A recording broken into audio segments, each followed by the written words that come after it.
Mara baada ya leseni yangu ya udereva kuisha muda wake, nikalazimika kufanya taratibu za kupata leseni nyingine, kinachoitwa uishaji wa leseni, license renewal. Na hapo ndo nimebaini madhaifu mengi sana ya mfumo wetu, na uwepo wa madhaifu ya namna hii ndo yanapelekea ile hali ya kutokuwa na urafiki kati ya mwananchi anayetaka huduma fulani katika taasisi ama mamlaka za kiserikali. Sasa hili liko wazi kabisa, ni kutokana na kwamba mfumo ambao umewekwa sasa hivi sio mfumo rafiki na haurahisishi, badala yake unaweka mambo kuwa magumu, inaweka usumbufu, lakini pia unatengeneza mianya ya rushwa.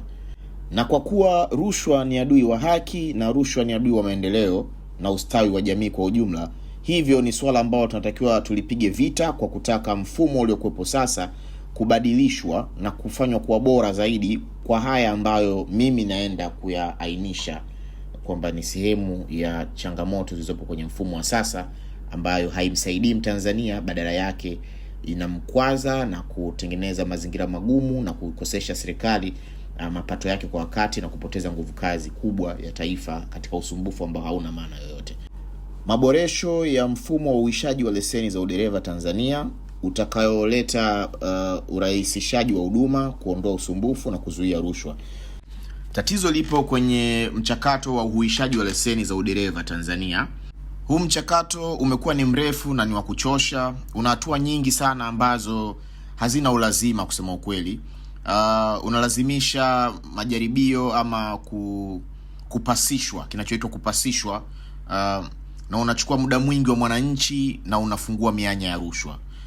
Licha ya kuwepo kwa mfumo wa kidigitali ambao unaanza nao pale mwanzoni, lakini baadaye unaona kwamba unakuja kudili na binadamu manually, jambo ambalo linahusisha maamuzi ya mtu binafsi, na kwenye maamuzi ya mtu binafsi ndio panapotengeneza mianya ya rushwa.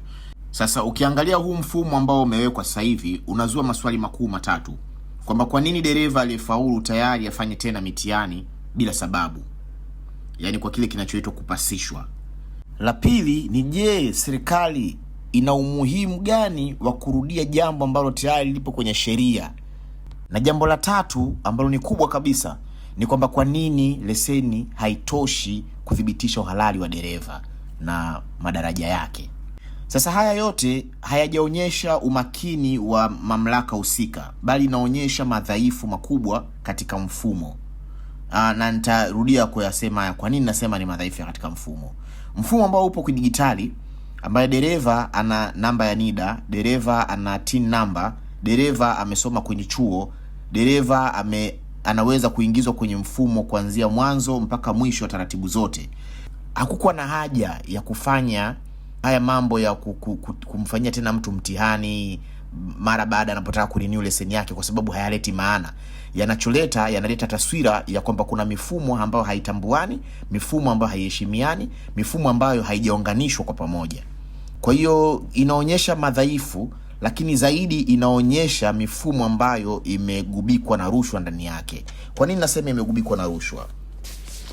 Vitu vyote hivi vitatu vya kumtaini dereva ama kumhakiki dereva ama kumpasisha dereva, na hili la kuhakikisha kwamba leseni ya dereva kwamba inatosha ama haitoshi kumtambulisha dereva, haya mambo yote yanaonyesha madhaifu, kwa sababu sheria ipo. Sheria inasema kwamba ili mtu awe dereva anasoma kwenye chuo ambacho kinatambulika. Chuo kitampatia cheti baada ya kuhitimu, ambapo alikuwa ni learner. Anapomaliza ataenda kwenye mamlaka za trafiki. Licha ya yeye kuwa na cheti chake, watamtahini kwa kumpitisha kwenye ule ubao, ataulizwa alama za barabarani na mambo mengineyo, na kisha trafiki watajiridhisha kwamba mtu huyu amesomea madaraja haya na anafaa apewe leseni yenye madaraja haya kwa kujaza ile fomu husika. Mamlaka ya TRA ndio itachukua jukumu la kuitengeneza leseni hiyo na kumkabidhi dereva. Wakati huo dereva amepigwa picha, amechukuliwa na fingerprint za vidole vyake kwenye mamlaka ya kiserikali ambayo inasimamiwa na trafiki. Sasa kwa nini taratibu hizi ambazo zinapelekea mtu kupata leseni, ambazo zote zipo kisheria, kwa nini zijirudie tena wakati mwingine? Tatizo lipo kwenye mfumo ambao ndio wenye madhaifu na sio dereva. Sasa haya ni kwa Tanzania. Je, kwenye nchi za wenzetu wanafanyaje kwenye swala zima la kuhuisha leseni ama kurenew leseni baada ya kuisha? Majirani zetu Uganda, unahitajika kuwa na leseni ambayo imekwisha muda wake, ile ambayo imesha expire. Unakuwa na umeambatana na kitambulisho chako. Kinachofuata ni malipo ya leseni na utapokea leseni yako, biashara imekwisha. Rwanda, kwenda na kitambulisho na leseni iliyo expire na namba yako ya simu, na ukimaliza hapo unakuwa umepata leseni yako. Jamhuri ya watu wa Kenya, unaingia mtandaoni, unafanya dhamira yako ya kutaka kurenew, lipia malipo yako, kisha unapakua leseni yako, biashara imeisha. Kule Dubai kuna mfumo ambao ni mzuri zaidi. Wenyewe unaenda tu kupima macho, na kule unapopimia macho majibu yanajazwa moja kwa moja, na kwa nashibishwa moja kwa moja kwenye mfumo unaotoa leseni. Ingekuwa Tanzania hapa tungesema majibu yanaenda TRA. Wewe kinachofuata ni kwenda kwenye sehemu husika, lakini pia wana mashine za kujihudumia wewe binafsi kama ATM hizi, ambapo unajaza taarifa zako na unaweza kupakua leseni yako pale pale papo kwa hapo bila kuhusiana na mtu mwingine yoyote. Sasa haya ni mambo ambayo tunafaa kuyaiga. Mapendekezo yangu ni kwamba tuondoe mambo ya mitihani ama kupasishwa kupisishwa kwa kila mtu. Yasiwepo haya mambo, yaondolewe kabisa. Swala la mitihani ama kupasishwa yawepo tu kwa watu ambao wamevuka umri wa miaka 60 na kuendelea labda. Hao ndio tunaweza tukasema wana ulazima wa kwenda kufanyiwa marudio tena ya kuangaliwa uwezo wao kama bado upo pale pale. Na hawa unaweza ukafanya hivyo kwa kwenda kuwapima macho, na labda leseni zao badala kuwa za miaka 5, wenyewe wanaweza kupewa leseni za miaka miwili ili kila mara waweze kuangaliwa uwezo wao jinsi ulivyo. Na hapa ndio unatengeneza vigezo vile ambavyo baada ya kumuona mtu labda uwezo wake wa kuona hauko kama ilivyokuwa mwanzo, ndo anaweza kaambiwa masharti labda ya kuendesha kabla jua halijazama na vitu kama hivyo vinafanana na mambo kama hayo. Kwa sababu ya uwezo wa mtu, basi anaweza kaambiwa wewe mwisho kuendesha ni majira yale ambayo jua halijazama. Kingine cha ziada ni kwa madereva ambao wamesababisha ajali za aina fulani za kutisha kiasi kwamba kuna mashaka na uwezo wao kwa ujumla. Yaani kuna ajali inafanyika, una mashaka na uwezo wa dereva kwa ujumla wake. Madereva namna hiyo ndio wanaweza wakazuiliwa leseni zao mara baada ya matukio kama hayo, na kulazimika kuja kuhakikiwa upya kwa namna moja ama nyingine ili kuweza kubaini iwapo lilikuwa tu ni kosa la kawaida la bahati mbaya kama ilivyo tu ajali, au ni uwezo wa mtu husika katika maamuzi yake ya kiudereva na ufahamu wake kwa ujumla.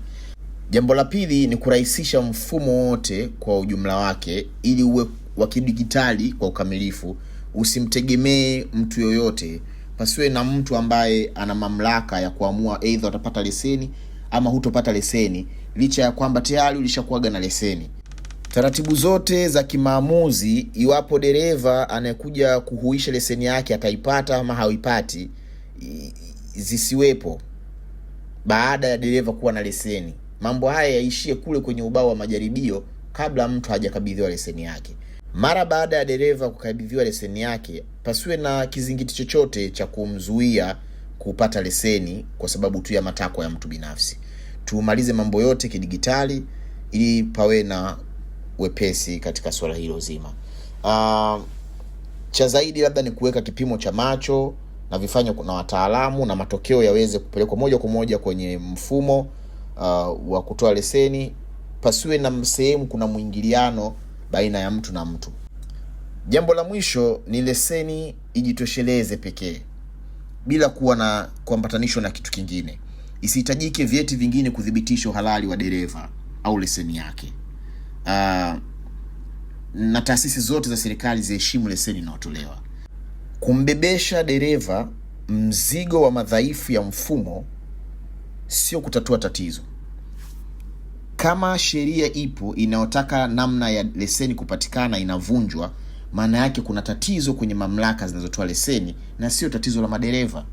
Ina maana kuna rushwa, kuna watumishi ambao sio waaminifu wapo kwenye vyombo ambavyo vina mamlaka ya kutoa leseni, ambao hawafuati taratibu za kisheria, wanafanya mambo kwa matakwa yao, wanafanya mambo kwa utashi wao, jambo ambalo serikali hainufaiki wala hainufaishi taifa katika kuhakikisha kwamba tunapata madereva ambao wako sahihi. Kwa hiyo sio kosa la dereva. Hili ni kosa la mamlaka zote zinazohusika kwenye kutoa leseni. Kwa hiyo hilo liangaliwe kwa makini ili tusimuingize dereva kwenye tatizo ambalo halimuhusu. Na haya yatakuwa na faida sana kwa serikali. Ukizingatia ya kwamba tukifuata hii mifumo ambayo ni ya kidigitali kwa uhalisia ama kwa 100% bila kumshirikisha mtu wa kawaida kwenye maamuzi, italeta faida kwa sababu hakutokuwa na kupoteza kwa muda, gharama ndogo zitakuwa za uendeshaji wa shughuli hizi, nguvu kazi nyingi ambayo inatumika sasa hivi haitakuwa na lazima kutumika. Watu hawatopata usumbufu, lakini itapunguza rushwa kwa sababu rushwa ni adui mkubwa wa maendeleo na adui wa haki na adui wa ustawi wa jamii, kwa sababu atapatikana dereva ambaye hakutimiza vigezo, atafanya ajali, ataua watu na ataingiza hasara serikali na taifa kwa ujumla. Lakini pia hii itakuwa ni huduma bora na za kisasa tukifuatisha hii mifumo ya kidigitali kwa 100%, kuweka mashine za kujihudumia mwenyewe, kupata leseni yako ni faida kwa serikali. Tofauti na hivi sasa mambo yalivyo. Mapato ya serikali yataongezeka kwa wingi kwa sababu watu watalipa kwa hiari. Mtu anajihudumia mwenyewe online, anamaliza, anapewa control number online, au nani na mtu yoyote. Ama anaenda kwenye hizo sehemu za hizo mashine za kisasa za kwenda kujihudumia mwenyewe na anapokea leseni yake na printiwa pale pale, amemaliza biashara. Mfumo utakuwa na ufanisi kwa sababu utakuwa unaenda tu kwa digital. Kama haupo kwenye mfumo tangu mwanzo au kuingizwa, hautopata huduma. Kwa hiyo utakuwa umeenda kwa ufanisi vizuri kabisa. Lakini pia utaondoa malalamiko ya wananchi. Kwa kuondoa malalamiko, kwa sababu sasa hivi unaweza kaenda mtu akwambia leo network haiko vizuri. Kwa hiyo ondokeni. Sisi leo hatufanyi test tunafanya Jumamosi. Kwa hiyo uondoke uje mpaka Jumamosi. Umeona? Sasa vitu kama hivyo vinachangia mtu kuona kwa nini nipoteze muda? Kwa nini sitoe rushwa? Kwa nini hivi? Kwa nini haikiwa vizingiti? Umeona? Kwa hiyo mapato serikali haipati kwa sababu mtu atakulipa leo hatolipa. Serikali inakosa kukusanya mapato, inasogeza huo mlolongo watu kurundikana. Unaona? Lakini nzuri zaidi ni kwamba tukifanya utaratibu huu tunaongeza imani. Watu wataongeza imani kwa serikali yao. Na itasaidia. Tujikumbushe tu kwamba kulipa kodi na kufuata sheria ni jambo la heshima. Lakini lazima mfumo uwe rafiki kwa mwananchi.